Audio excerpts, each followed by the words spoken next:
Assalamualaikum warahmatullahi wabarakatuh. Alhamdulillah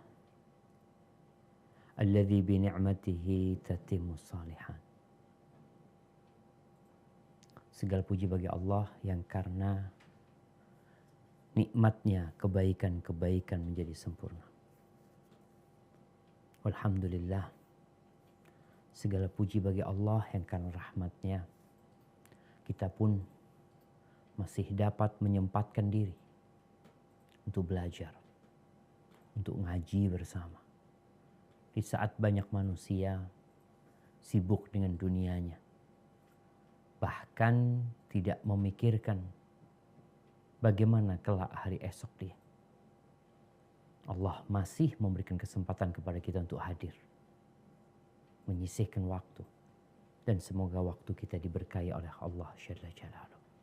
Allahumma salli wa sallim ala sayyidina wa maulana Muhammadin wa ala alihi wa ashabihi ajma'in. Ya Allah, semoga salawat dan salam senantiasa Engkau curahkan untuk hamba kasih-Mu, untuk baginda Nabi kita Muhammad alaihi salatu wassalam, untuk keluarga beliau, untuk istri-istri beliau, untuk putra-putri beliau, dan untuk seluruh sahabat Nabi. Semoga Allah meridhai kita bersama mereka.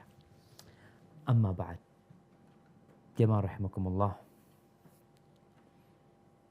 Rasulullah sallallahu alaihi wasallam di setiap sholat, setelah bertasyahud, setelah bersolawat kepada Nabi alaihi salatu wassalam, beliau memerintahkan kepada kita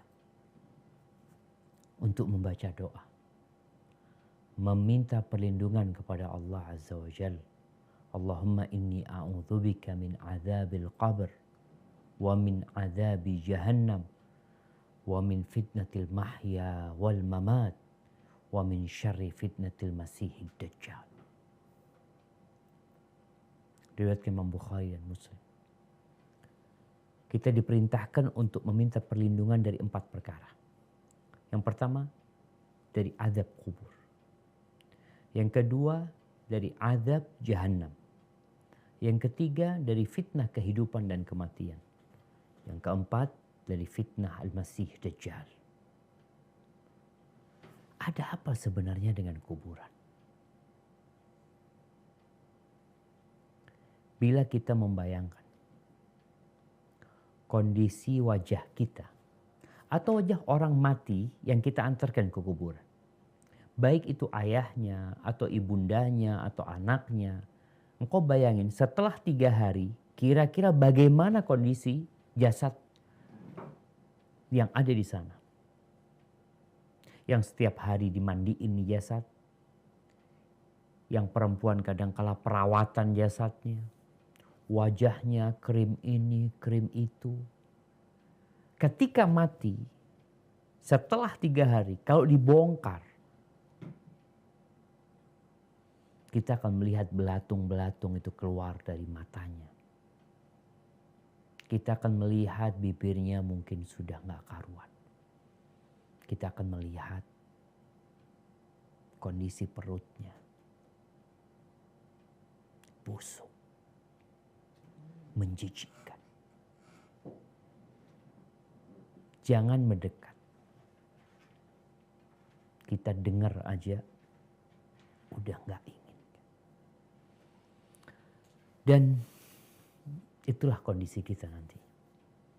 Kalau kita hari-hari ini mengantarkan jenazah ke kuburan, atau kita membaca berita kematian, suatu saat yang akan jadi berita adalah kita, yang akan digotong di pundak manusia, baik itu secara protokol COVID-19 atau biasa, tetap sama kuburannya. Ketika itu tidak ada yang menemani kita. Bukan harta yang menjadi standar orang itu kuburannya luas atau sempit, terang atau gelap gulita. Bukan jabatan. Jangan karena presiden, oh enak presiden kuburannya luas ya. bisa 10 meter kali 10 meter. Nggak ada. Yang menentukan adalah amalan kita. Sa'ad bin Mu'ad. Sa'ad bin Mu'ad. Ini sahabat Nabi yang ketika beliau meninggal dunia, arsy Allah itu bergetar karena kematian Sa'ad bin Mu'ad. Dan turun 70.000 malaikat ikut mengantarkan jenazahnya Sa'ad bin Mu'ad. Bagaimana perjuangan dia membela agama Allah ini. Tatkala dia masuk ke dalam kuburan, dia dihimpit dengan kuburan. Orang baik kayak gitu. Nah. Dalam hadis yang diriwayatkan Imam Tabrani, Rasulullah SAW mengatakan, "Lau naja ahadun min dhammatil qabri la naja Sa'ad bin Mu'ad." Kalau ada satu orang yang selamat dari himpitan kuburan, pasti Sa'ad bin Mu'ad akan selamat. Walaqad dhumma dhammatan thumma rukhiyan. Saat sempat dihimpit oleh kuburan, kemudian dilepas lagi perlahan-lahan. Subhanallah. Bagaimana gelapnya kuburan? Tidak ada satupun lubang dan kuburan kita itu yang mungkin tatkala kita melihat biasa-biasa saja. Tatkala kita menggali kuburan buat orang tua kita, kerabat kita, kita minta supaya luasnya 1 kali 2 meter. Kita minta didalemin. Kemudian tatkala sudah diletakkan, kita tutup dengan kayu, dengan sirap, papan sirap itu, agar tidak ada tanah yang mengenai tubuhnya secara langsung. Tapi kemudian kita tutupi. Ahibati fillah. Setelah kematian itu alamnya berbeda. Alamnya alam barzakh. Wa min wara'i barzakhun ila yaumi yub'atsun. Mungkin sebagian kita nggak tahu jasadnya ada di mana. Mungkin dimakan ikan hiu. Mungkin dimakan ular. Mungkin dimakan buaya. Mungkin terjatuh dari pesawat. Nggak ketahuan seperti yang kita lihat. Kadangkala ada pesawat yang hilang. Kemudian jasadnya itu nggak ketahuan. Tapi Allah tahu dengan mereka. Kehidupan dia di sana imma akan berada di taman-taman surga atau di lubang-lubang neraka. Ada sebuah hadis yang secara sanadnya dhaif.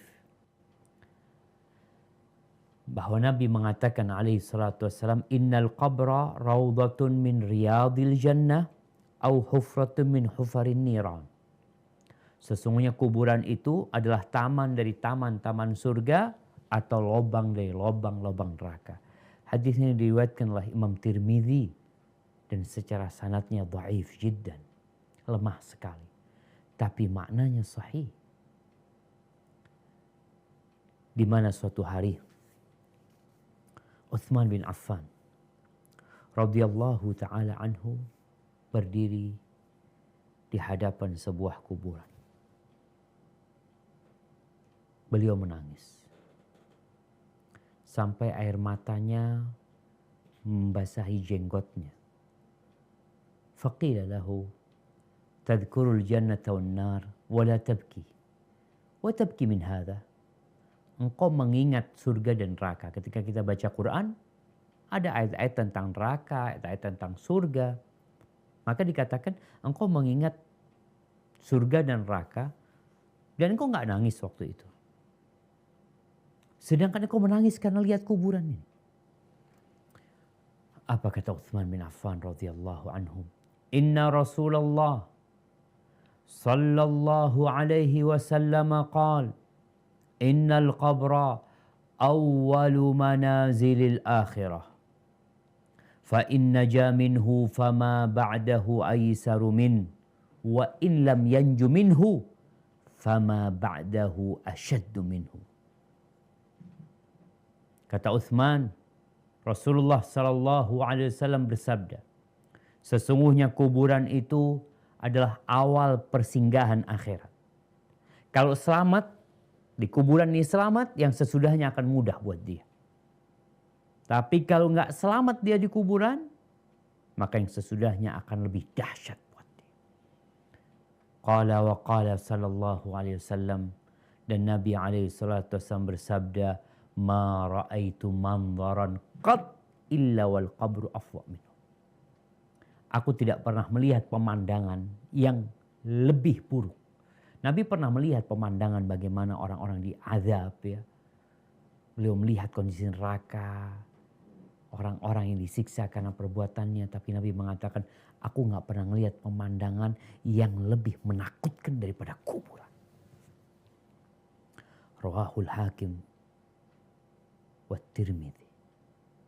Wa hadis sahahu Syekh Albani. Jadi pemandangan kuburan, pemandangan yang sangat menakutkan. Bayangin ya, orang yang biasa di tempat, kayak Ana sekarang nih. Ana bisa memanjangkan tangan Ana bisa duduk dengan nyaman. Ada teman-teman yang menemani Ana bisa minum. Bismillah. Tapi bagaimana tatkala kita di alam kubur? Rasulullah SAW menceritakan bahwasanya tatkala orang ini sudah dikuburkan, maka akan dimulai fitnah kubur, ujian kuburan. Dia akan ditanya, dia akan didudukkan, disidang, ditanya tentang man rabbuk, ma dinuk, man nabiyyu. Siapa Rabb? Bayangin orang ini seakan-akan blank ya. Orang sebelum mati aja kadang-kadang gak respon dengan yang di sebelahnya. Dia mulai ngelantur ngomongnya. Gimana setelah kematian? Kemudian dia berada di tempat itu sendirian. Didatengin dengan malaikat yang warnanya blue black, hitam kebiru-biruan. Lalu dia ditanya, dia disidang, gak bawa apa-apa dia, gak ada pengacara wala apa, sendirian keluarganya meninggalkan dia. Kita nih kalau ditangkap polisi, orang kalau mau ditangkap polisi biasanya saya minta pengacara. Iya, karena dia perlu konsultasi sama ini pengacara tentang bagaimana cara dia menjawab kalau ditanya seperti ini, seperti itu. Tapi di situ siapa pengacara kita? Amalan kita. Rasulullah SAW setelah menguburkan jenazah, beliau berdiri mengatakan, Istaghfiru li akhikum wasalullaha lahu tathbit fa innahu al-ana yus'al. Mohonkan kepada Allah ampunan buat saudara kalian yang dikubur nih. Mohonkan ampunan. Pintakan kepada Allah ketetapan untuk hatinya. Sekarang dia bakal ditanya. Di dalam hadis yang diriwayatkan Ibnu Hibban dari Abu Hurairah radhiyallahu anhu, Rasulullah sallallahu alaihi wasallam bersabda, "Walladzi nafsi biyadihi." Demi yang jiwaku berada di tangannya, innal mayyit la yasma'u khafqa ni'alikum hina tuwalluna anhu mudbirin. Sesungguhnya orang yang mati itu di kuburan itu mendengar suara sandal-sandal kalian tatkala kalian pergi meninggalkan dia. Fa in kana mu'minan. Kalau ini orang beriman, ingat urusannya hari itu amalan. Bukan jabatan lah, harta wala apa. Amal perbuatan dia. Kalau dia orang yang beriman, kanatis salatu 'inda ra'si. Salat akan berada di sisi kepalanya. Wa zakatu an yaminihi. Zakat ada di kanannya. Wa saumu an yasarihi. Puasa akan berada di kirinya. Wa kullu fi'lil khairat minas sadaqah wassilah wal ma'ruf wal ihsan ila nas 'inda rijlih. Dan semua perbuatan amal kebajikan kepada manusia, sedekah, silaturahim, amar ma'ruf nahi mungkar, berbuat baik kepada manusia, itu akan berada di kakinya. Ketika datang malaikat nih dari sisi kepalanya, ya hendak dibangunkan nih orang untuk disidang. Maka salat mengatakan maqibali madkhal, nggak ada pintu masuk lewat aku. Nggak ada. Fayu'ta'an yamini. Ketika datang dari arah kanannya, zakat pasang badan mengatakan maqibali madkhal. Nggak ada pintu masuk lewat aku. Datang lewat kirinya, puasa mengatakan maqibali madkhal. Gimana kalau orang ini nggak puasa? Gimana kalau dia nggak bayar zakat? Gimana kalau dia nggak sholat? Fayu'ta' min rijlai. Datang dari arah kaki. Mungkin mau diseret, mau diapa. Untuk disidang. Maka perbuatan kebaikan mengatakan maqibali madkhal. Enggak, kau nggak bisa masuk lewat aku. Maka akhirnya malaikat ini mengatakan ijlis. Duduk. Maka duduklah orang ini. Qad muthilat lahu syamsu qad danat lil ghurub. Diperumpamakan dalam kehidupan di alam barzakh itu ada matahari yang sedang mau tenggelam. Lalu orang ini karena dia orang yang taat kepada Allah, ketika ditanya akhbirna amma nas'aluka, jawab pertanyaan-pertanyaan kami. Kata orang ini, da'ni hatta usalli, tunggu biarkan aku sholat dulu ya. Dia orang yang mendirikan sholat. Fayuqal lahu innaka sataf'al, kau akan sholat, kau akan sholat. Fa akhbirna amma nas'aluk, tapi kabarin dulu. Jawab dulu pertanyaan kami. Wa amma tas'alunani. Apa yang kalian hendak tanyakan kepadaku? Maka ditanya nih. Ara'aita hadzal rajul alladhi kana fikum ma taqulu fihi wa ma tashhadu alaih. Menurutmu orang yang ada di tengah-tengah kalian ini, apa pendapatmu tentang dia? Apa kesaksianmu terhadap dia? Muhammad, maksudmu Muhammad? Fayaqul lahu na'am. Fayaqul ashhadu annahu Rasulullah. Aku bersaksi dia utusan Allah. Sallallahu alaihi wasallam. Wa annahu ja'ana bil bayyinat min indillah fasaddaqna. Dan dia datang kepada kami membawa bukti-bukti dan kami percaya sama dia.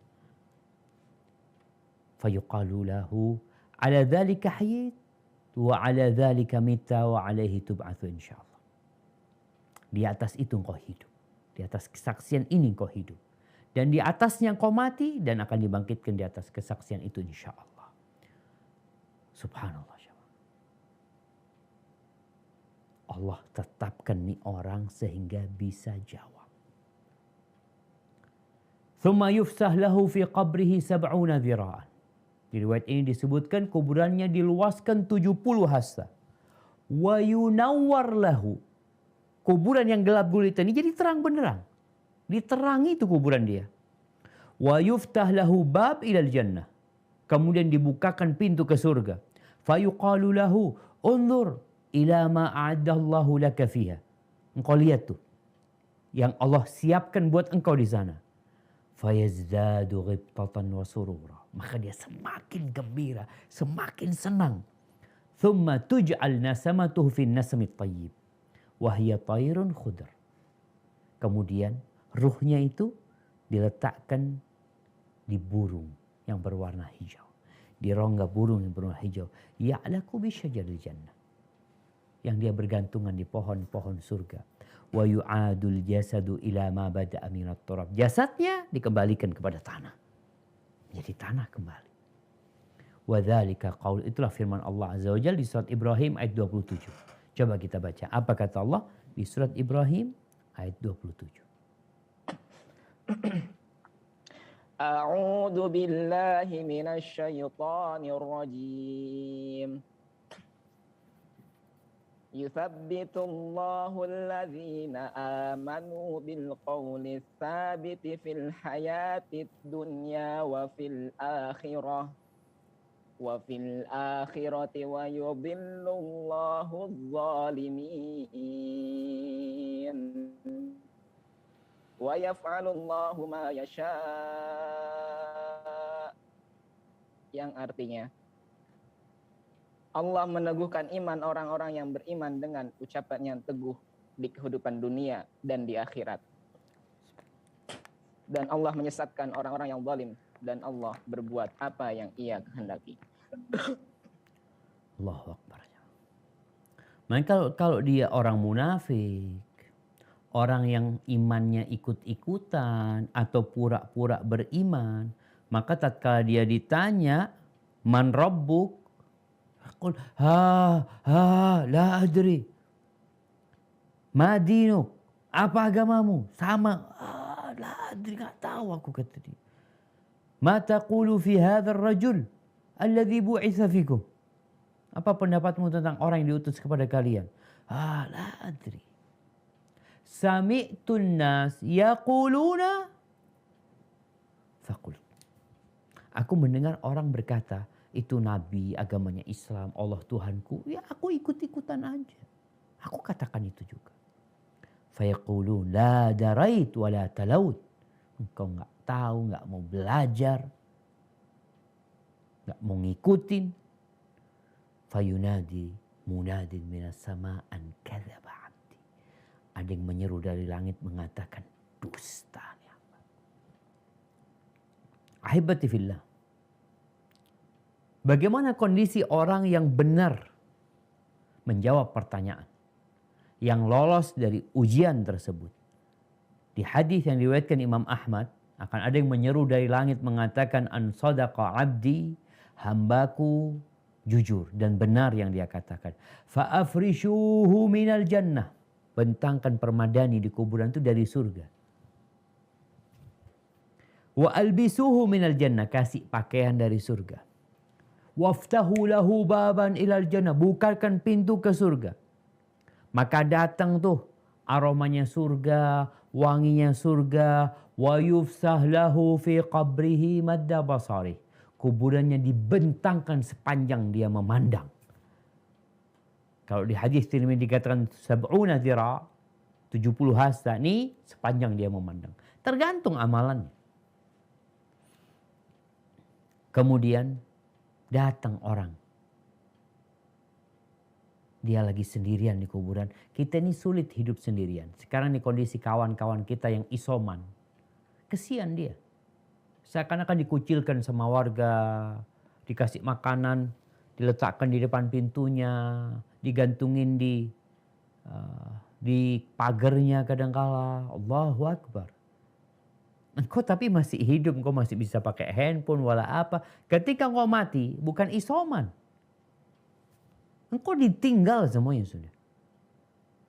Yang biasa engkau di kantor ada kawannya, di rumah ada kawannya, di tempat kerja ada kawannya, di masjid banyak kawannya, di situ engkau sendirian. Maka Allah akan berikan balasan. Akan datang manusia, wa ya'tihi rajulun hasanul wajhi. Ada orang yang wajahnya indah sekali. Laki atau perempuan tergantung orang ini. Hasanul thiyab, bajunya bagus. Kita tuh senang kalau ngeliat orang pakai baju bagus. Thayyibur rih, wangi aromanya. Fayaqulu lahu, man anta? Kamu siapa ya? Kok aku gak kenal gitu loh. Tapi kalau aku ngeliat wajahmu wajah orang baik gitu loh. Yang bawa kebaikan. Kemudian orang ini mengatakan, ana amaluka saleh. Aku amal soleh. Aku perbuatanmu. Ketika keluargamu pulang ke rumahnya, hartamu pulang ke rumahnya, aku yang tinggal di sini bersamamu. Maka orang ini, tatkala melihat bagaimana indahnya surga, maka dia ingin kiamat dibangkitkan. Supaya dia bisa kembali ke keluarganya, bisa menikmati kehidupan ini. Hadis rawahu Ahmad.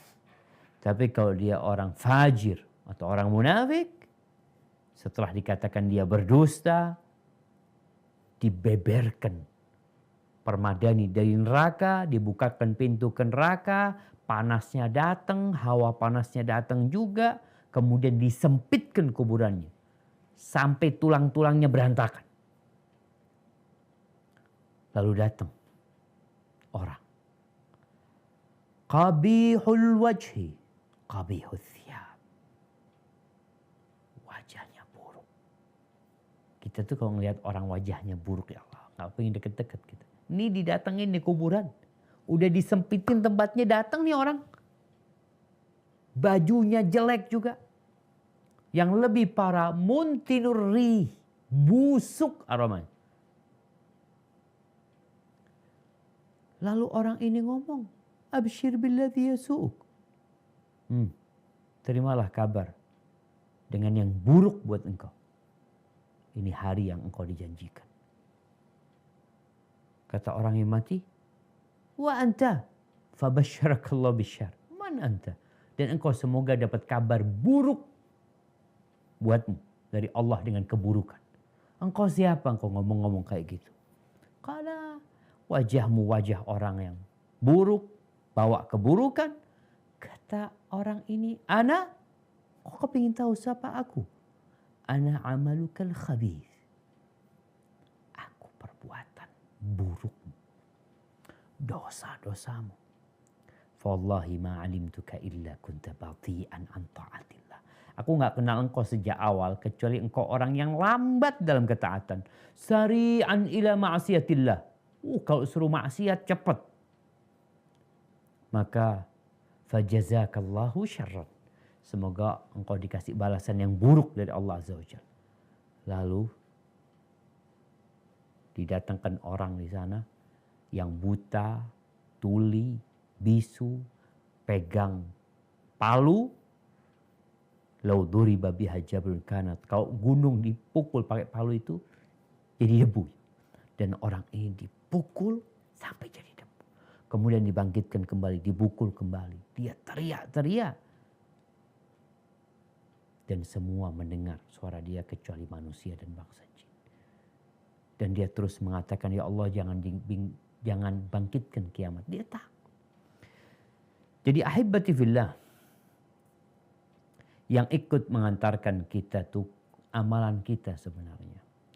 Bagaimana Rasulullah SAW mengatakan wassalatu nur. Salat itu cahaya loh. Cahaya salat itu. Jadi orang yang gak salat gelap kuburannya. Wassadaqatu burhan. Sedekah itu cahaya juga tapi yang panas. Itu akan menerangi kuburan kita. Wassabru dia. Dan kesabaran itu juga cahaya. Rawahu Muslim. Oleh karena itu di surat Al-Baqarah 45, apa kata Allah Azza wa Jalla memerintahkan kepada orang-orang yang beriman. Nah.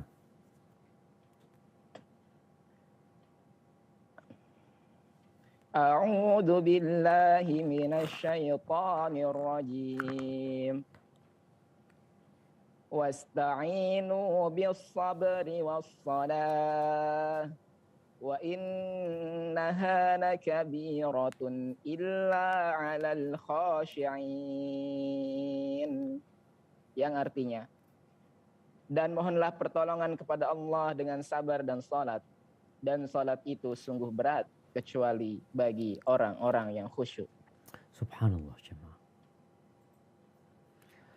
Di dalam tubuh kita ini, yang ini bakal masuk ke kuburan. Yang bakal dibungkus dengan kain kafan yang ada kantongnya. Di dalamnya ada satu organ. Yang kalau dia itu baik, benar, maka semuanya jadi baik dan benar. Tapi kalau dia rusak nih organ, semuanya jadi rusak. Apa itu? Hati. Kalau kita bicara hatimu cerminan kuburanmu, na'am. Kalau hatimu gelap, kuburanmu gelap. Hatimu busuk, busuk kuburan. Rasulullah SAW mengatakan, ala wa inna fil jasadi mudghah. Di dalam jasad, di dalam tubuh manusia itu ada satu organ. Idza salahat salahal jasadu kullu. Kalau organ ini baik, maka semuanya jadi baik. Kalau organ ini rusak, semuanya jadi rusak. Apa itu? Hati.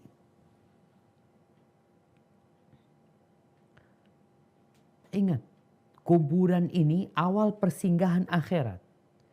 Dan kehidupan setelah kematian itu Semua tergantung dengan hatimu. Makanya sebagian kita tuh sangat peduli dengan wajahnya. Sangat peduli dengan tubuhnya. Selalu yang jadi pikiran, gimana ya kalau ngelihat wajahnya kok kayaknya kurang bersih ya. Wajahnya mungkin perlu perawatan ini dan itu. Lihat tubuhnya ada yang perlu dirawat ini dan itu. Peduli banget nih manusia sama itu. Padahal Nabi SAW mengatakan, innallaha la yanzuru ila suwarikum wala ila wujuhikum wa innama yanzuru ila qulubikum wa a'malikum. Sesungguhnya Allah Jalla Jalaluh itu tidak melihat kepada rupa kalian, nggak lihat kepada tubuh kalian. Sebagian kita tuh sibuk dengan wajahnya. Kita lihat sebagian operasi plastik, ini, itu, macam-macam. Peduli banget dia. Dia olahraga, dia fitness, dia set up, dia pull up. Segala hal dia lakukan demi untuk tubuhnya. Tapi untuk hatinya enggak. Yang Allah lihat tuh hatimu. Amalanmu yang dilihat. Nabi Ibrahim AS berdoa. Di antara doa yang beliau minta kepada Allah, yang disebutkan di surat Asy-Syu'ara ayat 87-89. Coba kita lihat apa doa Nabi Ibrahim alaihissalam. A'udzu billahi minasy syaithanir rajim. Wa la tukhzini yauma yub'atsun. Yauma la yanfa'u malu wa la banun. Illa man atallaha biqalbin salim. Yang artinya, dan janganlah engkau hinakan aku pada hari mereka dibangkitkan, yaitu pada hari ketika harta dan anak-anak tidak berguna, kecuali orang-orang yang menghadap Allah dengan hati yang bersih. Nah, yang akan dilihat hati. Hati yang selamat dari semua bentuk kesyirikan. Ketergantungan kepada selain Allah Azza wa Jalla. Dia nggak percaya, hati ini selamat dari semua kepercayaan yang menyimpang. Tahayul, khurafat. Nggak percaya sama dukun, hati ini hanya percaya sama Allah Azza wa Jalla. La jimat wala tatayyur wala apa, macam-macam. Bersih dari syirik besar dan syirik kecil. Dan tambah lagi bersih dari semua penyakit hati yang berhubungan dengan manusia. Iri, dengki, hasad, sombong, suudzon, hatinya bersih. Dan Allah Jalla Jalaluh bagaimana mensifati para sahabat Nabi. Di mana hati mereka adalah hati yang bersih sekali para sahabat ini. Sahabat-sahabat Ansar. Allah mengatakan yuhibbuna man hajara ilaihim. Mereka ini cinta sama orang-orang yang hijrah. Bayangin ya. Biasanya kita tuh kalau ada pegawai baru, ada orang baru di kampung kita, di kantor kita, di perusahaan kita, hati kita mulai nggak nyaman sama dia. Ada bayangan dia mau ngambil jabatan kita, mungkin dia ini dan itu. Ini orang-orang Ansor, kedatangan orang-orang Muhajirin sampai ke kota Madinah. Bagaimana hati mereka? Allah mensifati hati mereka. Yuhibbuna man hajar. Cinta mereka. Cinta, hatinya ini penuh dengan cinta. Dan kita tahu Rasul SAW mengatakan la yu'minu ahadukum, enggak beriman salah seorang di antara kalian hatta yuhibba li akhihi ma yuhibbu li nafsi, sampai dia mencintai saudaranya seperti dia mencintai diri sendiri. Apa yang dia cintai untuk dirinya itu dia cintai buat saudara. Kemudian bagaimana orang-orang yang datang setelah mereka? والذين جاءوا من بعدهم يقولون ربنا اغفر لنا ولإخواننا الذين سبقونا بالإيمان ولا تجعل في قلوبنا غلا للذين آمنوا. Ya Allah, jangan jadikan di hati kami ini ada ghil, ada dendam, ada dengki terhadap orang-orang yang beriman. Jangan sampai. Di dalam hadis yang diriwayatkan oleh Imam Ahmad dari Anas bin Malik ya. Hadis ini oleh sebagian ulama didhaifkan, oleh sebagian mereka disahihkan. Ketika Anas bercerita radhiyallahu anhu, kunna julusan ma'a Rasulillah sallallahu alaihi wasallam. Suatu hari kita duduk bersama Rasulullah SAW. Lalu beliau berkata, yatlu'u alaikumul an rajulun min ahlil jannah. Bentar lagi ini akan datang orang, itu orang penghuni surga. Ditunggu sama para sahabat. Tahu-tahu datang. Satu sahabat dari kalangan Ansor yang ada air wudhu yang menetes dari jenggotnya. Dan dia membawa sandalnya dengan tangan kirinya. Besok hari Nabi mengatakan seperti itu lagi. Hari ketika Nabi mengatakan seperti itu lagi, yang datang ya orang itu. Kemudian ketika Nabi SAW selesai dari majelis, Abdullah bin Amr bin As mendatangi orang itu. Dia beralasan, aku ada masalah sama orang tuaku, aku bersumpah aku gak mau masuk, gak mau ke rumah tempat dia selama 3 hari. Kalau engkau mau, aku kepingin tinggal di rumahmu selama 3 hari itu. Kata orang ini, nah gak apa-apa. Anas mengatakan, ceritanya Abdullah bin Amr bin As. Ketika dia bermalam, 3 malam di rumah orang itu, falam yarahu yaqumu minal laili syai'an. Gak pernah ngelihat orang ini sholat malam. Ghaira annahu idza ta'arra wa taqallaba ala firashihi dzakarallah azza wa jalla wa kabbar hatta yaquma li salatil fajr. Tapi kalau dia bangun di malam hari itu, mungkin bergerak dia bangun, dia selalu mengingat Allah SWT. Dia bertakbir, membesarkan Allah, sampai akhirnya dia masuk waktu subuh.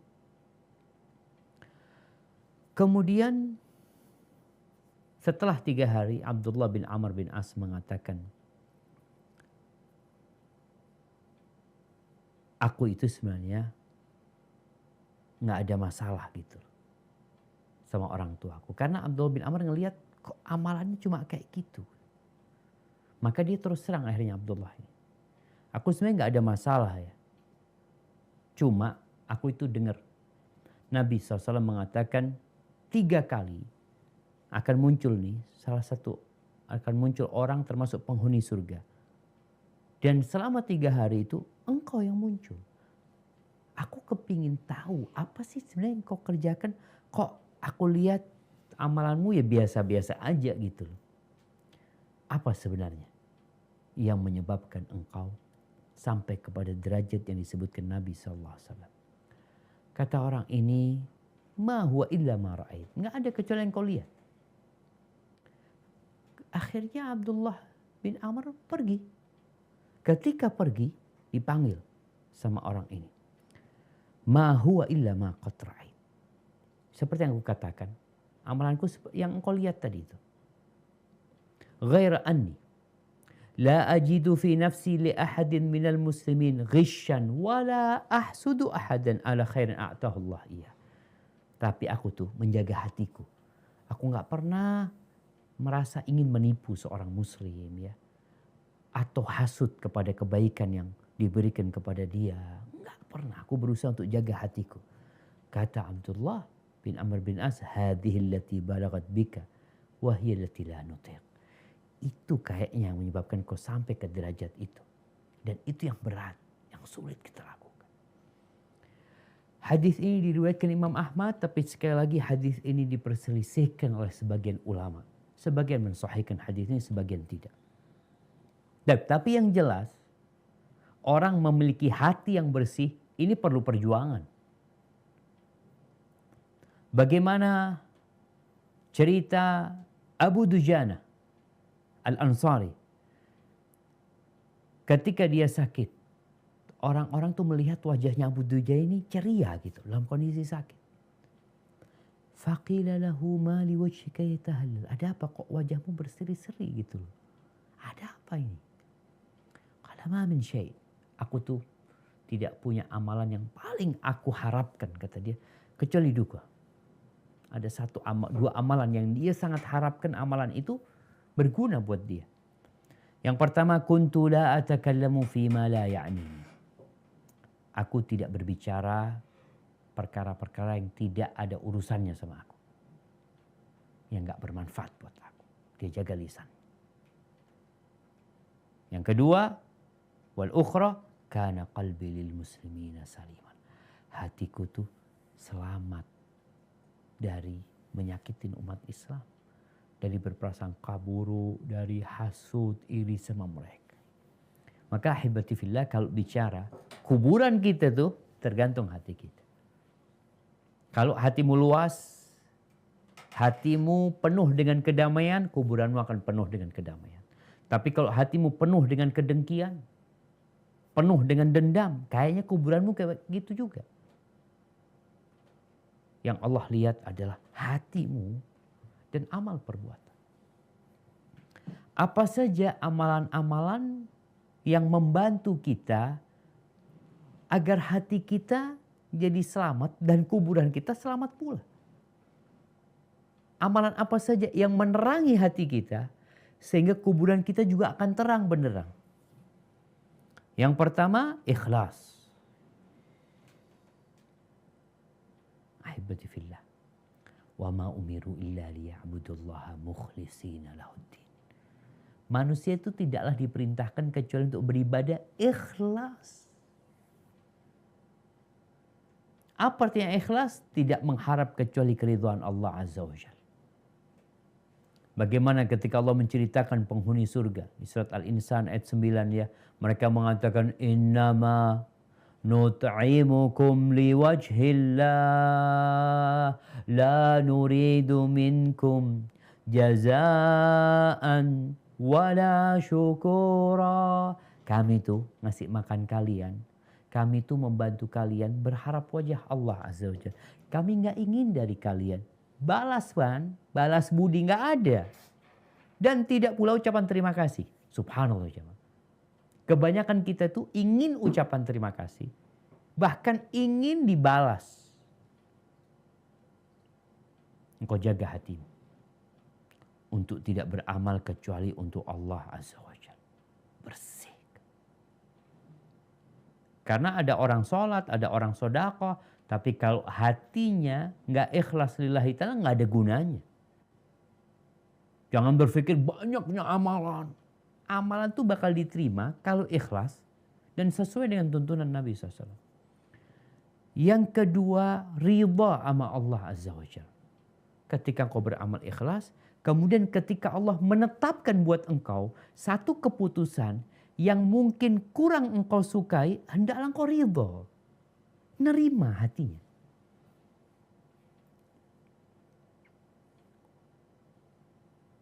Barang siapa yang setiap pagi mengatakan, pagi dan petang ya, raditu billahi rabba wa bil islami dina wa bi Muhammadin sallallahu alaihi wasallam nabiyya wa rasul, Allah akan ridha sama dia. Dia ridho Allah sebagai Tuhannya. Dia ridho dengan semua keputusan Allah. Yang mungkin menurut dia, ya Allah kok kayaknya susah buat aku. Tapi dia tahu Allah itu maha pengasih, Allah itu maha penyayang.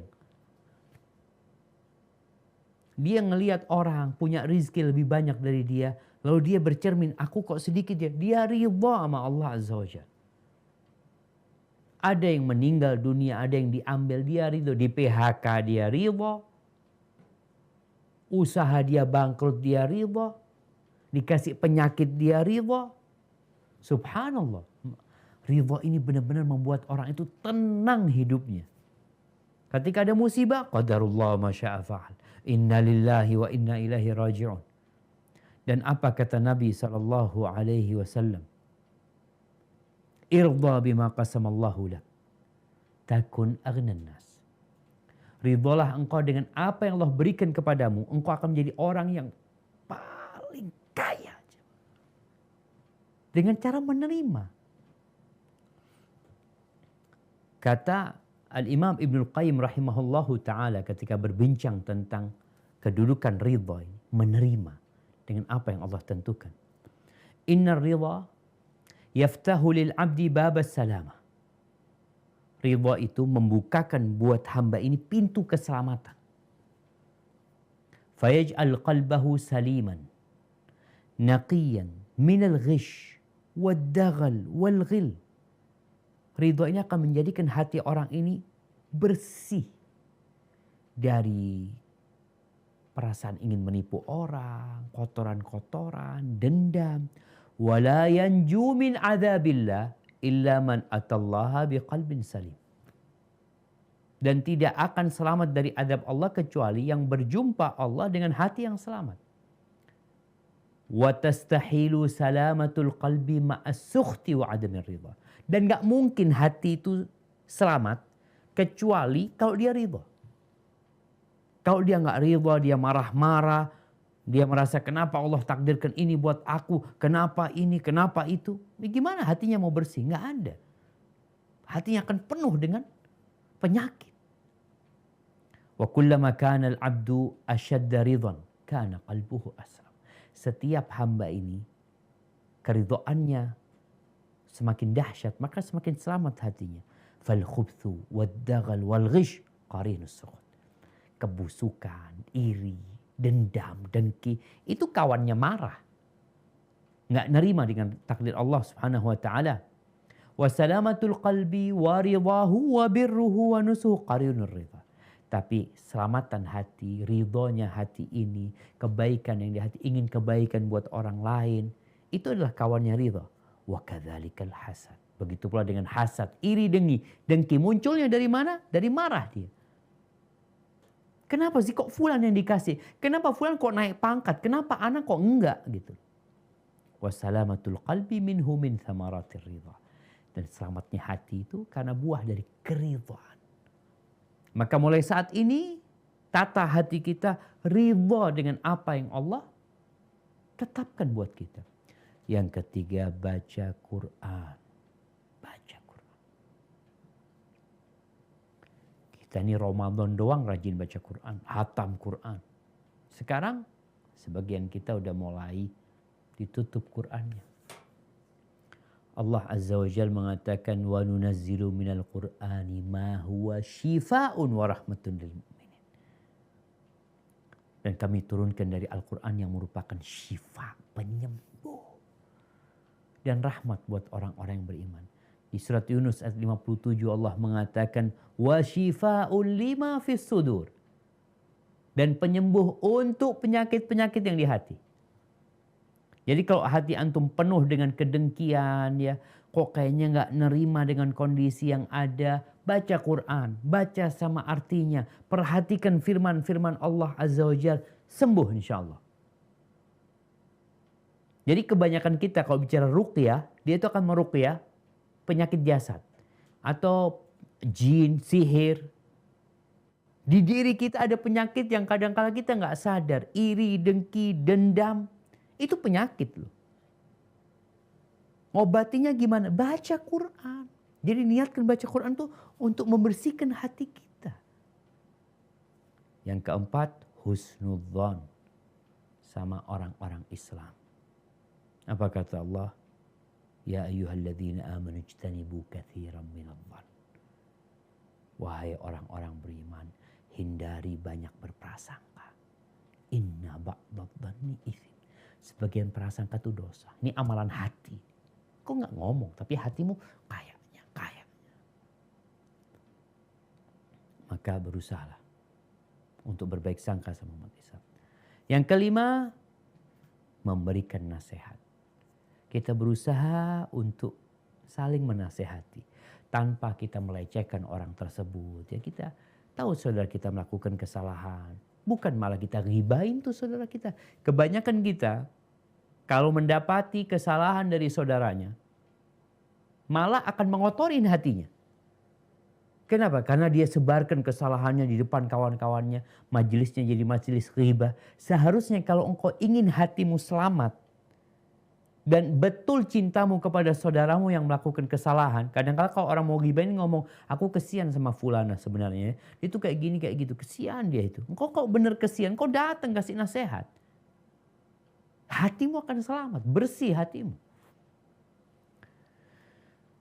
Kata Fudail bin Iyad, al-mu'min yastur wa yansah. Orang beriman itu menutupin kesalahan orang, tapi bukan berarti dia diamkan. Dia kasih nasihat.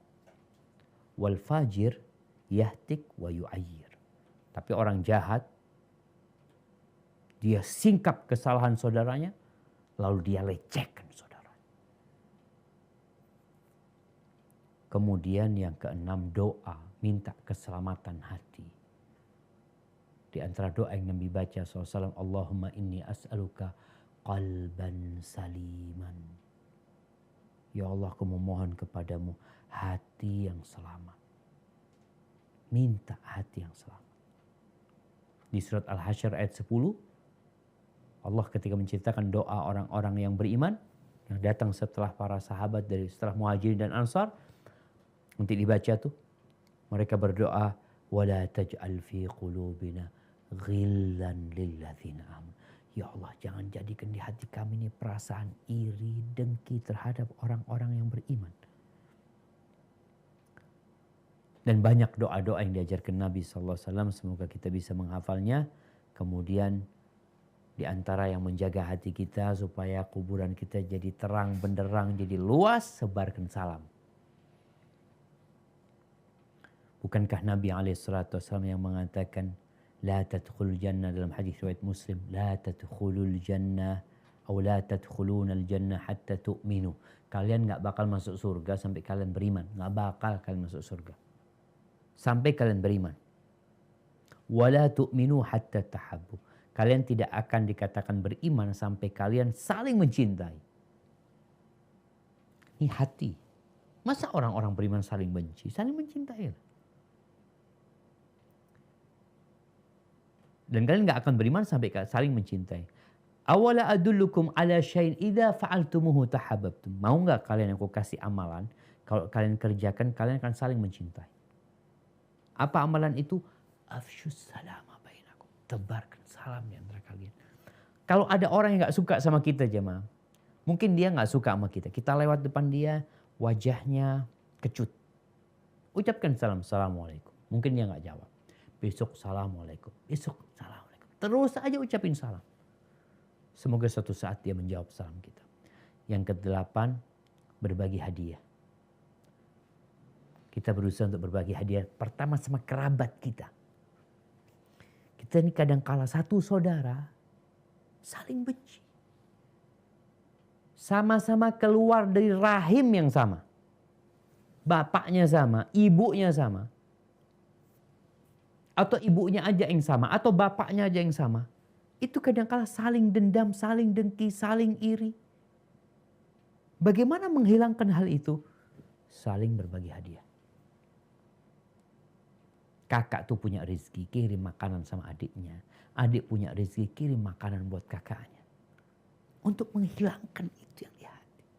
Kata Rasul SAW dalam hadis yang diriwayatkan oleh Imam Bukhari dalam kitabnya Adabul Mufrad, tahadu tahabu.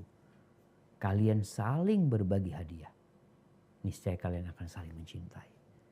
Ahibati fillah, semoga dengan cara seperti itu kita punya hati yang selamat dan kuburan kita tatkala harta nggak berguna, ketika anak-anak meninggalkan kita, ketika hasil usaha kita tidak mendampingi kita di kuburan kita, tapi hati kita udah bersih. Hati kita udah luas menerima takdir Allah Azza wa Jal, memaafkan orang lain, tidak menyimpan iri dan dengki. Insya Allah engkau akan mati husnul khatimah. Dan ketika keluarga meninggalkanmu, engkau gak peduli sama keluargamu. Karena engkau punya kehidupan yang baru, engkau punya kawan yang baru, engkau punya rumah, tempat yang lebih luas daripada rumahmu sendiri. Hada yang bisa Anda sampaikan. Anda kembalikan ke moderator Kang Oji. Jazakumullah khair. Barakallahu fikum. Wa fiikum barakallahu. Masya Allah. Jazakallah khair Ustaz atas ilmu dan nasihat yang telah disampaikan. Barakallahu fikum Ustazuna. Baik, Ana lanjutkan ke sesi tanya jawab Ustaz. Tafadhol Bang. Di sini ada Akhi Safar yang akan membacakan pertanyaan-pertanyaan yang sudah masuk. Akhi Safar, ahlan wa sahlan Akhi. Ahlan bika. Masya Allah nih Akhi, ini luar biasa nih temanya ini, sungguh dalam Akhi. Dan yang Masya Allah yang join sampai sudah 500 ini. 500 di YouTube juga alhamdulillah banyak ya. Masya Allah. Pertanyaan bagaimana, Akhi? Alhamdulillah udah 45 lebih dan nambah terus nih kayaknya. Masya Allah. Kayaknya bakal sampai subuh gitu Bang. Sampai subuh Ustaz, Masya Allah ini. Kalau udah ngomong kubur pada ngerubung semua Ustaz, pada serem kayaknya nih Ustaz ya. Allahu Akbar. Tapi Masya Allah ya nggak ada alasan untuk tidak mentarbiah hati kalau udah gini ceritanya Ustaz ya. Subhanallah, subhanallah. Karena konsekuensinya udah langsung terlihat gitu ya. Masya Allah. Nah ini Ana izin bacakan ya Ustaz ya. Banyak pertanyaan nih, semoga pertanyaan yang kita bacakan cukup mewakili. Dan kalau ada yang masih kurang jelas, padahal itu sudah kita sempat bahas, mungkin nanti bisa murojaah lagi melalui YouTube-nya Awabin ya. Insya Allah sudah sangat jelas Ustadz sampaikan tadi. Izin Ana bacakan untuk pertanyaan pertama Ustadz. Ini mengenai ada ahwat yang anaknya meninggal pada saat kecil Ustadz. Nah ini dia tanyakan bagaimana kehidupan anak kecil tadi di alam kubur. Lalu apakah kalau kita masih mengingatnya menandakan belum ikhlas Ustadz. Nah apakah anak tadi bisa memberikan syafaat kelak di akhirat Ustadz? Tafadhol Ustadz. Masya Allah, barakallahu fiik. Nah, mahibati fillah. Bagi mereka yang mendapatkan takdir, musibah yang tidak sesuai dengan keinginan, maka hendaklah bersabar dan menerima takdir Allah. Supaya hatimu jadi bersih. Supaya engkau tidak hidup dalam penderitaan. Di dunia dan nanti di kuburan. Karena nggak nerima dengan takdir Allah Azza wa Jalla. Bahkan ada yang mengatakan, kenapa kok dia yang mati? Padahal anak rajin sholat. Padahal anak sholat malam. Kurang apa anak? Fulan tuh gak pernah sholat. Anaknya hidup. Sehat. Bagus-bagus anak. Hati-hati. Hindarin kita dari hal itu. Katakan inna lillahi wa inna ilaihi raji'un. Adapun bagaimana kehidupan anak kecil di sana. Tentunya kita tahu. Ketika manusia belum baligh, pena malaikat itu diangkat, tidak mencatat. Sehingga wallahu a'lam bagaimana kehidupan dia, apakah dia di sana akan tidur, nyenyak, menikmati kehidupan. Ruhnya, kita tahu ruhnya orang beriman itu akan berada di rongga burung hijau yang berterbangan di pohon-pohon surga. Kalau yang mati syahid lebih tinggi. Sama berada di ruhnya burung-burung yang berwarna hijau. Tapi dia terbang semau dia di surga Allah Azza wa Jalla. Dan mereka punya gantungan-gantungan di bawah arsy Allah. Di situ mereka beristirahat. Jadi ketika anak itu, anaknya orang Islam semoga juga merasakan yang seperti itu. Adapun kalau bicara apakah ingat dengan anak itu. Pertanda dia nggak ridha, nggak apa-apa ingat sama anak. Bahkan ini yang menyebabkan kita mungkin semakin mendekatkan diri kepada Allah Azza wa Jalla. Kita memuji Allah atas apa yang dia berikan kepada kita. Kita bersyukur kepada Allah, kita bersabar lagi. Ya. Nabi SAW mengatakan kalau ada yang ditimpa musibah, maka hendaklah dia mengingat musibah ditinggal aku mati. Kita kebayang gak ditinggal mati Nabi SAW itu musibah? Sebagian kita enggak. Dia pikir musibah itu ditinggal mati anaknya. Oh ini sesuatu yang dahsyat sekali buat dia. Ditinggal mati Nabi. Kok tidak merasa itu musibah? Itu musibah yang besar sebenarnya. Jadi mengingat musibah itu yang menyebabkan musibah kita jadi lebih ringan gitu. Kemudian apakah anak itu akan memberikan syafaat? Iya. Asalkan orang tuanya bersabar menerima takdir Allah Azza wa Jalla. Di mana anak itu kelak akan menunggu orang tuanya di pintu surga. Memang di antara para ulama ada yang mengatakan syafaat bisa diberikan oleh anak itu kalau orang tuanya mengakikohin anak itu. Karena semua anak itu tergadaikan dengan akikahnya. Sebagian memahami maksud digadaikan dia nggak bisa ngasih syafaat sampai orang tuanya mengakikohin dia. Tapi wallahu a'lam bishawab, tetap insya Allah akan memberikan syafaat kalau memang orang tuanya nggak mampu untuk akikah. Karena kita tahu Hukum akikah sendiri sebagian ulama mengatakan hanya sunnah muakkadah, walaupun sebagian mewajibkan hal itu. Jadi insya Allah tuh anak tetap akan memberikan syafaat kepada orang tuanya asalkan orang tuanya nerima gitu loh dengan kematian dia. Karena ada orang tua yang stres jemaah. Ada orang tua yang sampai gila ditinggal mati anak. Dia tidak terima. Dia mulai menyalahkan dirinya. Kenapa? Katakan qadarullah.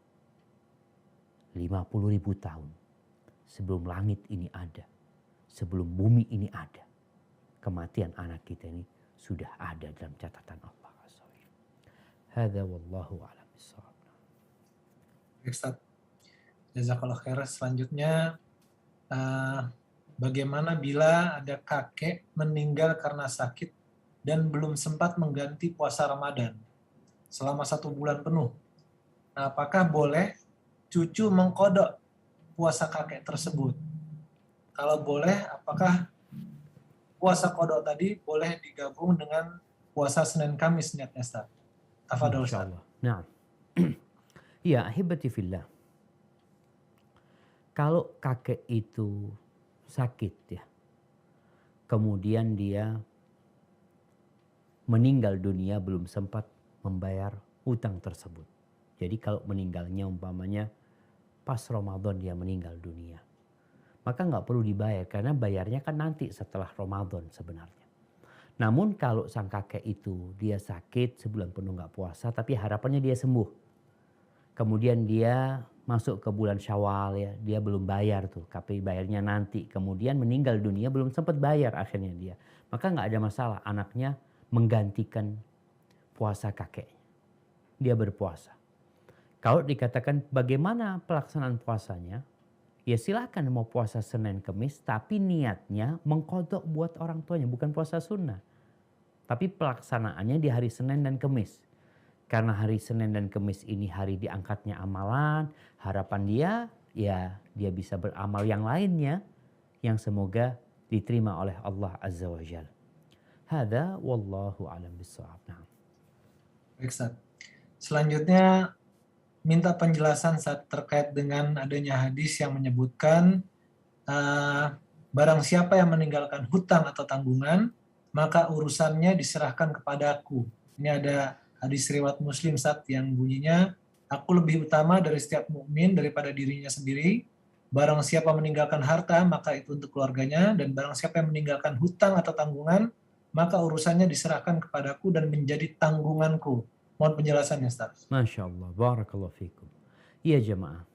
Jadi memang di awal Islam Rasulullah SAW itu tidak mau mensolatin mayit yang punya utang, kecuali ada yang mau nanggung. Kalau punya utang dia, Nabi tanya, punya utang nggak orang ini? Ini dari beratnya masalah utang. Beliau ingin mendidik para sahabat jangan mati bawa utang. Kalau bawa utang Nabi nggak akan nyolatin. Ketika dikatakan punya utang, udah sallu ala sahibikum, kalian yang sholatin, Nabi nggak nyolatin. Suatu hari ada sahabat mengatakan, ana ya Rasulullah yang nanggung dia. Akhirnya Nabi mau sholatin orang itu karena ada yang menanggung. Setelah itu dengan berjalannya waktu ya, alhamdulillah kondisi ekonomi umat Islam membaik. Dan sebagian negara Islam punya benda istilahnya itu punya baitul mal, di situ ada harta yang memang diperuntukkan untuk orang-orang miskin, orang-orang yang nggak mampu. Maka Nabi SAW kemudian menanggung. Kalau ada orang mati lagi punya utang, Nabi yang nanggung. Karena adanya baitul mal tadi, ditanggung sama Nabi SAW. Tapi Nabi sudah meninggal dunia. Sehingga tanggungannya keluarganya lagi gitu. Kecuali ada baitul mal yang mau menanggung dia. Jadi itu ketika Nabi hidup alaihissalam, dan itu di akhir-akhir hidup Rasulullah SAW ketika memang ada harta yang dimiliki oleh umat Islam. Sehingga kalau punya utang itu dilunasin dari baitul mal, utang orang tersebut. Sehingga Nabi tetap mau mensolatin orang yang meninggal walaupun meninggalkan hutang. Adapun warisannya ya sudah buat keluarganya, Nabi nggak ada urusan. Hanya saja kita tahu jemaah bahwasanya pembagian waris itu kapan? Setelah pelunasan hutang, dan penunaian wasiat. Hadza wallahu a'lam bissawab. Ustaz, jazakallahu khair Ustaz. Ini ada beberapa pertanyaan yang terkait memang kondisi keluarganya yang memang sudah meninggal ya. Mari kita sama-sama doakan Allahumma fir lahum warhamhum wa'afi wa'fu anhum. Dan beberapa ini terkait dengan COVID, Ustaz. Nah. Pertama, minta penjelasan Ustaz, apakah protokol pemakaman menurut COVID itu sudah sesuai dengan ajaran Islam? Dan kedua, ini ada contoh kasus di mana ada seorang ayah yang meninggal karena COVID, sehingga harus dimakamkan dengan protokol COVID dan di lokasi tertentu sesuai dengan aturan protokol COVID. Sementara pada saat ayahnya sebelum meninggal pernah berpesan untuk dimakamkan di tempat tertentu yang lebih dekat rumah dan khusus untuk Muslim saja, tidak bercampur gitu Ustaz. Nah, terkait dengan pesan orang tua ini, apakah anak sebaiknya mewujudkan keinginan atau pesan orang tuanya tadi atau membiarkan dengan kondisi seperti ini Ustaz? Tafadhol Ustaz. Barakallahu fiik. Ya ahibati fillah. Kita harus berpikir memang ya, dengan kondisi COVID sekarang ini, kalau mati COVID, itu jenazah nggak balik ke rumah. Yang akhirnya ada dampak negatif ya. Bisa jadi yang nyolatin sedikit. Karena memang dia kayak kemarin itu ada kondisi jenazah yang kita minta untuk dibawa ke kampus kita supaya disolatin. Ternyata nggak boleh lagi, dulu masih boleh. Ternyata harus dibawa ke kuburan, disolatin di kuburan, sudah disolatin di atas kendaraan. Kalau di rumah kan biasanya emak-emak, ibu-ibu semua masih bisa nyolatin ketika jenazah itu di rumah. Sekarang enggak, udah berangkat dari kamar mayit, kamar jenazah langsung ke kuburan. Bagaimana kalau memang dimandikan semuanya? Ya nggak ada masalah. Berarti sesuai gitu loh. Cuma kan kita yang nggak boleh memandikannya, kita yang nggak boleh ngurusinnya. Jadi ada petugas yang ngurusin. Kemudian kalau di peti nggak ada masalah kalau kondisinya seperti yang disebutkan tadi. Setelah dikuburkan, masalah kuburannya ini. Kuburannya nggak boleh digabungin orang kafir sama orang Islam. Jadi kalau bicara kuburan COVID, ana wallahu a'lam, apa digabungin kafir sama muslim? Kayaknya enggak sih. Tetap ada walaupun satu lokasi umpamanya. Jadi kan ada lokasi tanah kuburan. Ini tanah kuburan. Yang sebelah sini buat muslim, yang sebelah sini buat orang-orang kafir. Enggak ada masalah kalau seperti itu. Tapi kalau digabungin enggak boleh.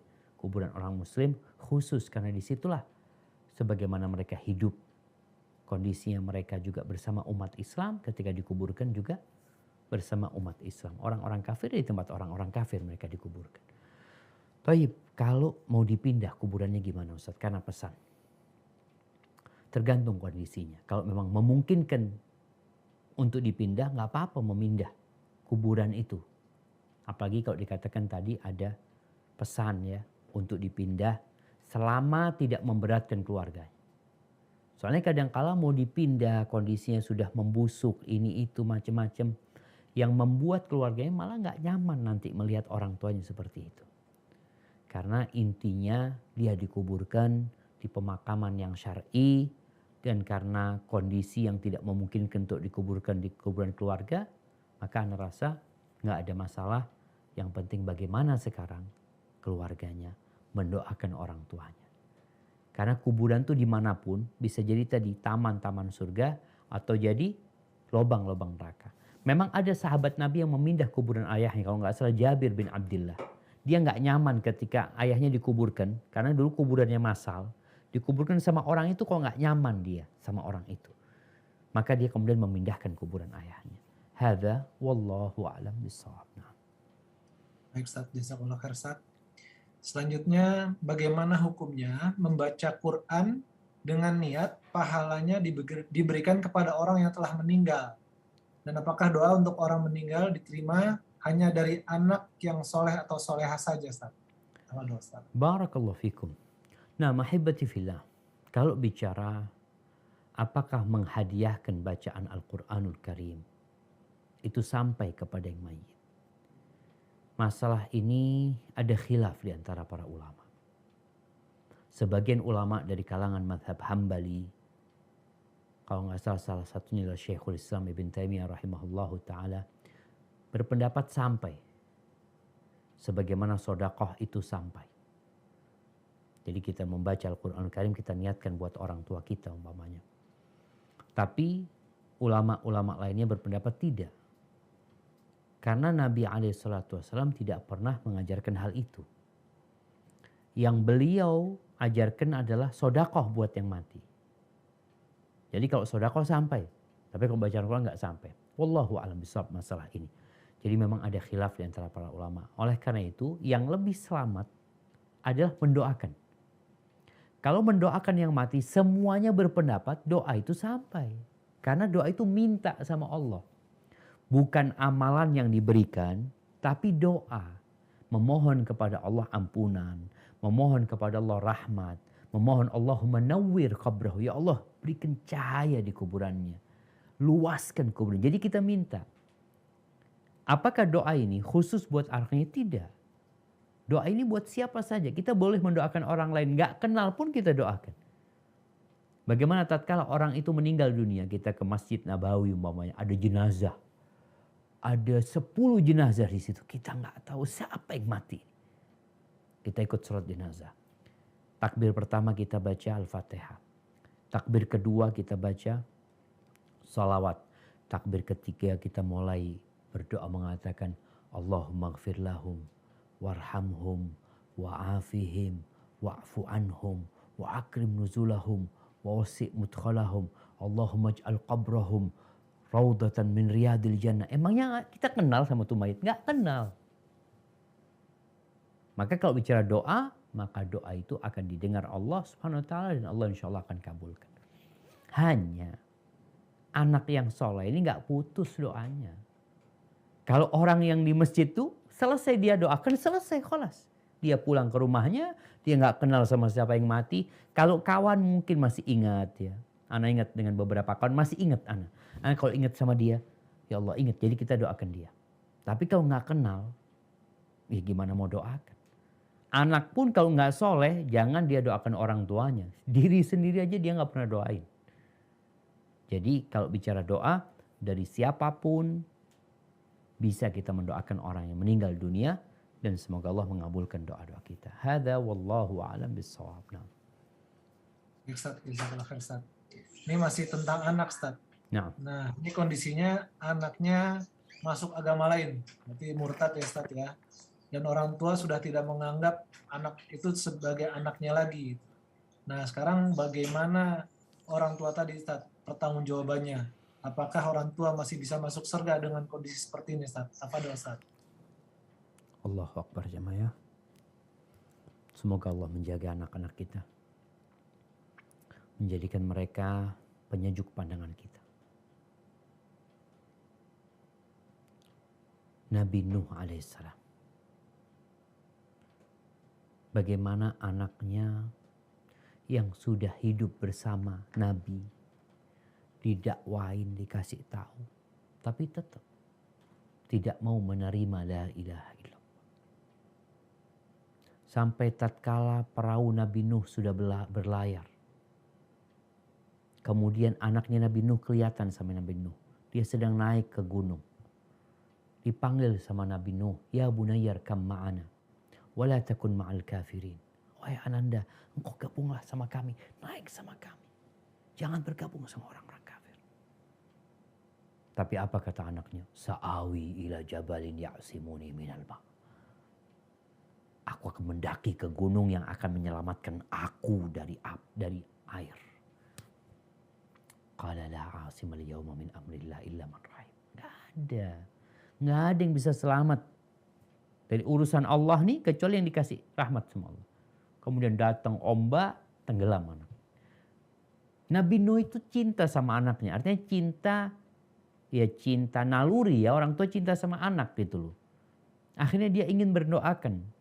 Gimana anaknya supaya selamat. Tapi nggak bisa. Allah katakan, Allah larang. Innahu laysa min ahlik. Itu bukan dari keluargamu lagi udah. Udah bukan dari keluargamu. Yang kafir udah bukan dari keluargamu gitu. Walaupun secara nasab bersambung gitu. Maka bagaimana dengan orang tua ini? Apakah dia tetap akan masuk surga ketika punya anak yang kafir? Tergantung apakah engkau nanti akan lolos dalam persidangan tersebut. Orang tua akan disidang. Kenapa kok bisa seperti itu? Ada orang tua yang ternyata memang nggak pernah mendidik anaknya. Allah berpesan, ya ayyuhalladzina amanu qu anfusakum wa ahlikum nar. Selamatkan diri kalian dan keluarga kalian dari api neraka. Itu perintah Allah. Agar orang tua ini tidak hanya memikirkan diri sendiri, tapi memikirkan juga keluarganya, anak-anaknya. Apakah sudah dilakukan? Apa makna menjaga anak dari api neraka? Alimuhum wa'adibuhum, ajari mereka, didik mereka. Jadi orang tua kalau sudah maksimal, ya udah. Dia memang nggak bisa memberikan hidayah. Asalkan dia sudah maksimal. Jadi apakah orang tua ini akan selamat dari api neraka? Ya nanti dia akan mengikuti persidangan. Kalau ternyata dia sudah maksimal, ya Allah Maha Pengampun dan Maha Pengasih. Apalagi memang Allah yang kasih hidayah. Dan Allah yang memberikan petunjuk kepada hambanya. Tapi kalau ternyata dia nggak maksimal, memang orang tuanya yang punya salah, dia nikah sama perempuan yang non muslim, kemudian dia suka bekerja kemana-mana, akhirnya anaknya ikut ibunya, kau tanggung jawab nantinya. Maka ketika engkau hidup, hendaklah bertobat kepada Allah dengan taubatan nasuha. Kalau memang murtadnya anaknya itu ada peran bapaknya. Semoga Allah menyelamatkan anak-anak kita dari azab neraka jemaah. Barakallahu fikum. Barakallahu Ustaz. Selanjutnya Ustaz, ini ada anak yang orang tuanya, ayahnya sudah meninggal. Tapi sebelum meninggal, ayahnya berniat, sudah menyampaikan niat ini, sudah menyampaikan keinginannya ini untuk mengumrohkan beberapa saudara yang belum pernah berangkat ke Tanah Suci. Nah, kondisi sekarang kan kadar Allah tidak memungkinkan untuk berangkat.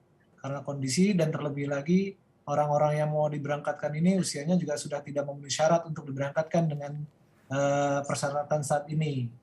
Nah, orang-orang ini kemudian meminta agar dan sedikit memaksa Ustaz ya, agar uang umrohnya diberikan saja ke mereka untuk modal usaha dan untuk kebutuhan hidup gitu. Nah, pertanyaannya bagaimana Ustaz dalam menyikapi pesan orang tua ini? Apakah tetap menjalankan pesan orang tua ataukah kita menuruti keinginan orang-orang yang akan diberangkatkan umroh tadi Ustaz? Afwan Ustaz. Barakallahu fikum. Naam ahibati fillah. Jadi memang wasiat dari orang tua itu ya kita harus tunaikan sesuai dengan wasiat. Apalagi kita mampu menunaikannya. Tinggal bagaimana dengan orang-orang tersebut.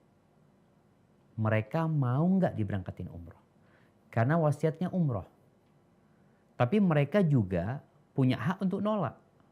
Yang mana enggak lah, aku nggak mau umroh. Aku memang belum mampu gitu loh. Nanti nggak enak kalau berangkat umroh dengan uangmu, nanti diingat-ingat ini itu. Nggak apa-apa. Ini bicara para ulama, apakah jadi wajib orang itu kalau dikasih uang? Apakah jadi wajib buat dia berangkat umroh? Sebagian mengatakan tidak, nggak jadi wajib buat dia karena bukan uang dia nggak mampu tetap. Jadi kalau bicara sekarang kondisinya mereka minta uang tersebut tapi wasiatnya untuk umroh. Maka ana rasa ya wasiat itu dilaksanakan. Kecuali kondisinya tidak memungkinkan. Kalau bicara orang itu orang yang sudah tua renta, orang yang sudah nggak bisa lagi berangkat umroh, ya kita tawarin dibadalin. Gimana nih? Kau mau dibadalin sehingga kau dapat pahala umroh. Bayarin orang karena wasiatnya umroh ya. Kecuali memang nggak mungkin lagi ya uang itu diberikan kepada mereka sehingga orang tua tetap dapat pahala dari niat itu. Tapi kalau masalahnya mereka nggak mau, mereka menuntut uang itu diberikan mereka, ya kita nggak harus kasihkan kepada mereka. Terus gimana? Ya tinggal kasih pilihan. Mereka mau berangkat umroh, kalau enggak ya sudah. Mungkin dikasihkan kepada yang mau berangkat umroh yang lainnya. Artinya wasiat untuk memberangkatkan umroh itu dijalankan. Jadi wallahu alam jamaah, kalau bicara tadi mereka memaksa meminta, apakah pihak pemilik itu bisa memberikan? Ya kalau memang ada opsi mereka bisa pilih, berarti nggak ada masalah. Mau berangkat umroh atau mau diambil duitnya. Kalau orang tua pesennya kayak gitu. Tapi kalau pesennya orang tua hanya untuk umroh, ya diberangkatkan umroh aja. Hadza wallahu a'lam bissawab. Nah. Baik, Ustaz. Jazakallah khair, Ustaz. Selanjutnya begini, Ustaz. Kalau kita pernah zolim kepada orang lain, dan sekarang kita sudah mulai merubah diri, bertobat, dan ingin meminta maaf kepada orang tersebut, tapi ternyata kita sudah tidak bisa menemukan lagi orang tersebut, Ustaz. Alamatnya tidak ketahuan, kondisinya sekarang di mana beradanya tidak ketahuan, Ustaz. Nah, kalau menghadapi kondisi seperti itu, bagaimana kita meminta maaf atas kezoliman kita terhadap orang tersebut, Ustaz? Tafadhol, Ustaz. Allahu Akbar. Naam jamaah. Az-zulmu zulumat yaumil qiyamah.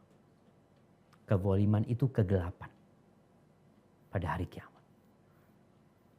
Dan karena kuburan itu awal dari persinggahan, bisa jadi kegelapan itu pun akan dirasakan di kuburan nantinya. Karena kezaliman yang dilakukan.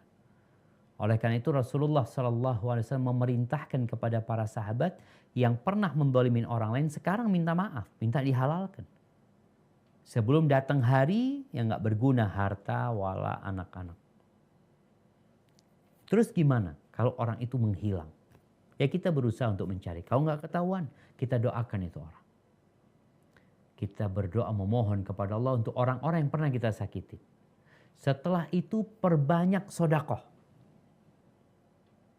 Kenapa para wanita disuruh banyak sedekah sama Nabi SAW? Kan kesalahannya itu sama suaminya. Dia kufur sama suaminya, dia lupa sama kebaikan suaminya. Akhirnya disuruh banyak sedekah.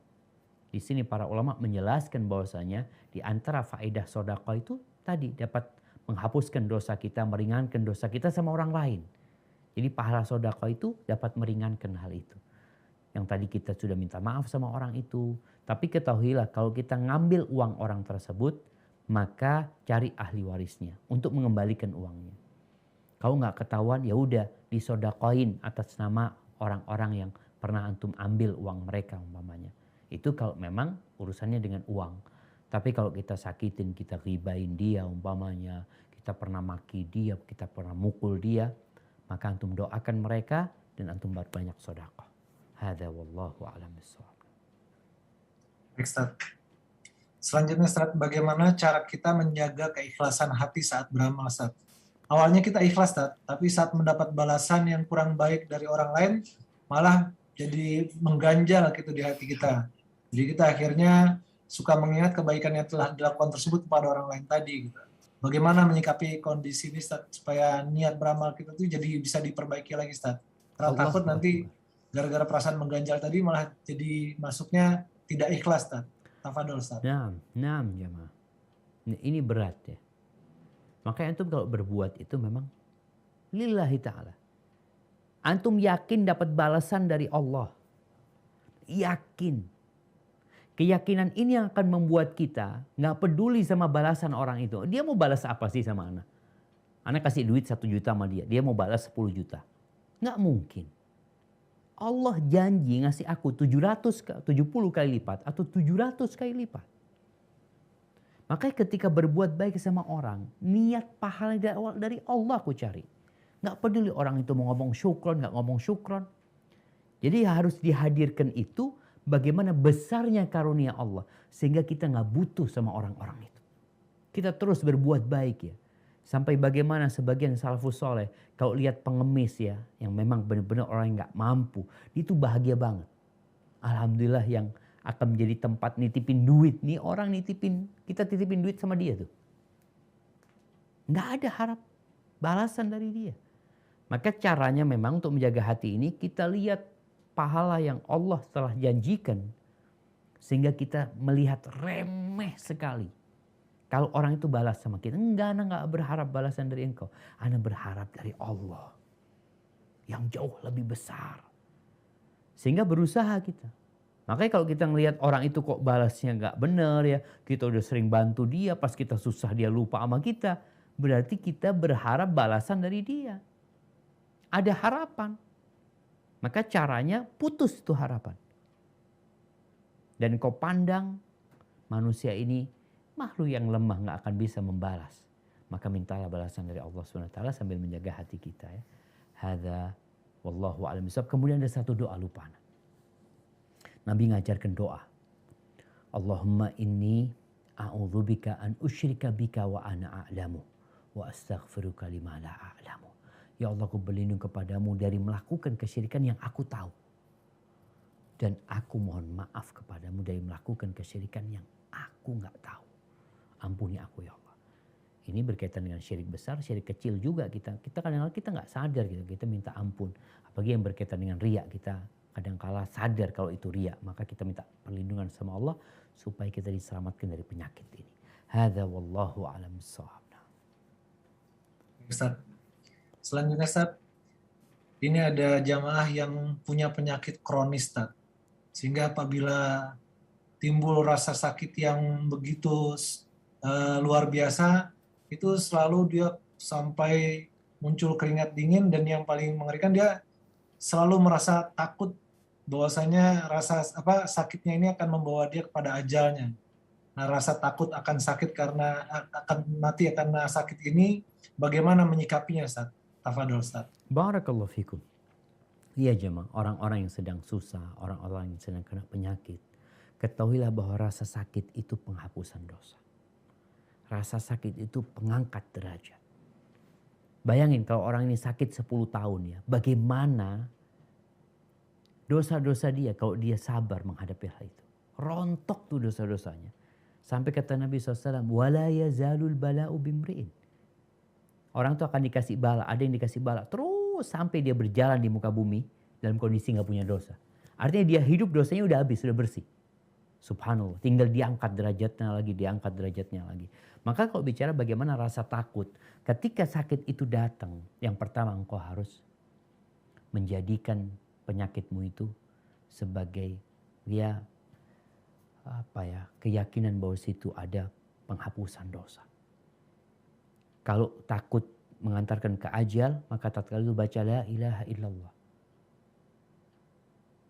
Dan biasanya kalau orang sudah ajalnya datang, dia akan melihat malaikat-malaikat Allah datang mencabut nyawa dia. Selama itu belum datang, berarti engkau belum datang ajalmu. Maka teruslah memohon kepada Allah husnul khatimah, dan semoga penyakit itu tadi jadi penghapus dosa dan pengangkat derajat. Hadza wallahu a'lam bishawab. Ustaz, jazakallah Ustaz. Selanjutnya Ustaz, ini kalau sekarang jamaah ini dihantui rasa bersalah karena dia tidak bisa mendampingi orang tuanya atau tidak bisa merawat dengan baik orang tuanya di saat-saat terakhir karena kondisi COVID ini, dan ada juga karena kondisi lokasi yang berjauhan Ustaz.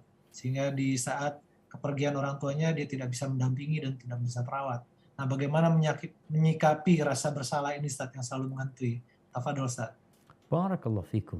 Nah, mahibati fillah. Jadi terkadang kita itu baru menyesal tatkala orang tua kita pergi meninggal dunia. Maka yang masih hidup orang tuanya, jangan sia-siakan. Kita nggak tahu kapan ajal datang menjemput mereka. Apalagi di saat kondisi orang tua kritis ya. Berusaha anak itu untuk berbakti. Karena kalau udah mati selesai. Kita ada kebaktian setelah kematian. Maka buat yang tadi merasa bersalah, engkau perbanyak sekarang amalan kebajikan buat orang tua. Mendoakan orang tua. Bagaimana menjalin hubungan baik dengan orang-orang yang dicintai oleh orang tua kita ya. Kemudian bagaimana kita sedekah buat orang tua untuk menebus yang perasaan salah tadi.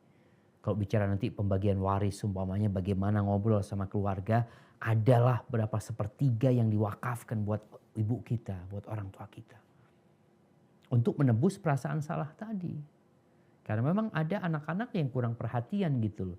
Dia masih berpikir orang tuanya masih berumur panjang sehingga dia masih kemana-mana. Ketika meninggal dunia, ya sudah qadarullah wa masya'al, tapi masih bisa untuk memperbaiki hal itu. Bang Safar, kayaknya kita ke pertanyaan terakhir nih Bang Safar. Siap Ustaz, insya Allah. Baik Ustaz, kalau gitu ini saya pertanyaan terakhir untuk malam ini Ustaz. Apakah di dalam kubur kita nanti langsung disiksa oleh malaikat? Dan bagaimana dengan amal jariah kita yang lainnya yang masih insya Allah pahalanya mengalir? Apakah amal-amal jariah kita ini bisa membantu kita dari siksa di kubur Ustaz? Tafadhol Ustaz. Subhanallah. Naam jamaah. Jadi kalau bicara di kubur apakah langsung disiksa? Tadi kan disampaikan hadis Nabi SAW. Akan ada fitnah di sana. Akan ada ujian. Pertanyaan, lulus apa tidak? Ketika lulus, alhamdulillah. Yang sesudahnya akan lebih ringan. Tapi nggak lulus, yang sesudahnya akan lebih berat. Namun ada orang-orang yang lulus. Secara pertanyaan dia menjawab benar. Jawabannya, Rabbi Allah, dinil Islam, Nabi Muhammad SAW. Tapi ternyata ada amal-amal keburukan dia. Dia punya banyak dosa. Dia muslim yang punya banyak dosa. Maka azab kubur itu dapat meringankan buat dia nantinya ketika dia di padang mahsyar. Dan boleh jadi azab itu jadi lebih ringan karena syafaat Nabi SAW. Ingat ketika Nabi menancapkan 2 pelepah kurma dengan harapan diringankan azab buat mereka.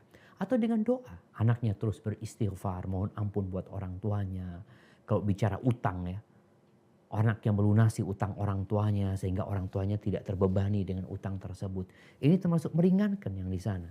Atau juga kalau bicara tadi amal jariah orang tuanya.